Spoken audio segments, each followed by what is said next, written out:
చల్ నా లారీ టక్కరైతే నాకేం సంబంధం, అది రోడ్డు మీద పోతుంది కాబట్టి రోడ్ స్టేషన్లోనే అడుగుర్రి అంటే ఎట్లుంటది? అరే పాలు కల్తీ అయితే మాకేందయ్యా, మా దుఃఖంలో అమ్మినాం గంతే, ఎవలం కలిపినరో పోయి అలానే పట్టుకోర్రంటే ఎట్లుంటది?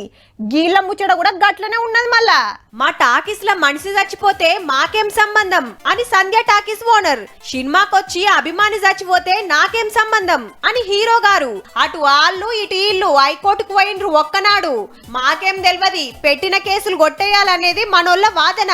మొన్న తొక్కిసలాటై ఒకల పానం పోతానికి కారణమైనరని టాకీస్ ఓనర్ మీద, చెప్పకుండా టాకీస్ కొచ్చిండని పుష్ప మీద గట్టి కేసులే కట్టిండ్రు పోలీసులు.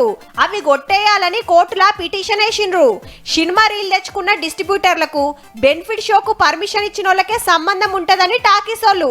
నేను సినిమా చూస్తానికి పోయినా గంతే, నా మీద కేసు పెడితే ఎట్లా అని అల్లు అర్జున్ సారు. ఇక కోర్టు ఏమంటదో గాని మనమైతే కుళ్ళం కుళ్ళ రెండు ముచ్చట్లు మాట్లాడుకుందాం.